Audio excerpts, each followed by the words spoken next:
Eala takes her place in 2025. Eala entered 2025 with clear priorities. Rankings mattered. The daily work mattered more. By the end of the year, both had aligned. She began in Canberra, a stop that rarely generates attention but often reveals who has prepared well.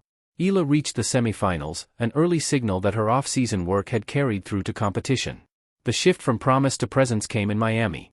Playing on a wild card, she defeated Madison Keys, the tournament's 5th seed, in straight sets, then followed it with a composed victory over Iga Swiatek, the 2nd seed. The wins did not rely on timing or conditions. She controlled exchanges, absorbed pace, and closed points without hesitation when it mattered. Her run ended in the semi-finals against Jessica Pegula, but the result had already reset expectations. Miami did not introduce Eala to the tour. It clarified her position within it. That clarity extended beyond results. Sponsors adjusted accordingly. Nike incorporated Filipino symbolism into her on-court presentation. Globe, which had supported her since childhood, now had a player competing deep into major tournaments. The framing shifted from long-term development to current competitiveness.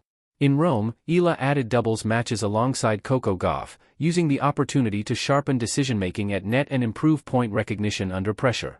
It was development work, not exposure, the kind players take on when they know what they still need. On grass, she reached her first WTA final in Eastbourne. She held championship points before falling in a deciding set tiebreak. The loss did not linger. It clarified margins. A mid-season shoulder issue required time away from competition. Eala returned to Mallorca and the Rafa Nadal Academy, where she rebuilt timing and adjusted mechanics. The pause was quiet and functional. No public reset. Just recalibration, done away from view. The payoff came in New York. At the US Open, Eala earned her first main draw victory at a Grand Slam, becoming the first player representing the Philippines to do so in the Open era. She defeated Clara Tauson in 3 sets, rallying from a deficit in the final set and closing a prolonged tiebreak with measured shot selection. It was not symbolic. It was structural, the kind of win that steadies a season and doesn't disappear. Guadalajara followed with her first professional title, a WTA 125 event. After dropping the opening set to Punna Udvarti, Eala adjusted her serve patterns, shortened rallies and closed the match in 3 sets. It was her first trophy at that level and another national first. By autumn, she had entered the top 50. The ranking altered the architecture of her schedule, direct entry into tournaments, improved draws and fewer early round compromises. She closed the year at the Southeast Asian Games in Thailand, winning the women's singles gold medal with a straight sets victory over Manankaya Sawanki. The result ended a 26-year drought for the Philippines in the event. The match itself was uneven, interrupted by officiating delays and extended pauses. Eala managed the disruptions, requested corrections when necessary and finished decisively. She also contributed medals in team and mixed events. Afterward, she described the season not as a breakthrough but as an outcome.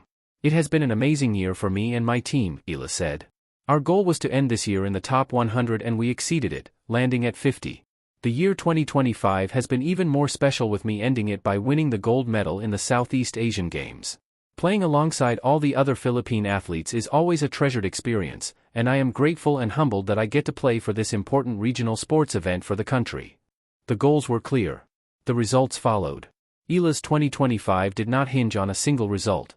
Miami was not an anomaly. New York was not a one-off. Guadalajara was not a favorable draw. Across surfaces and settings, the performances held. The questions now are procedural rather than speculative. How deep can she go in a major? How consistently can she convert finals? How quickly does the ranking move from threshold to fixture? She did not break through in 2025. She established herself, quietly and in her own terms.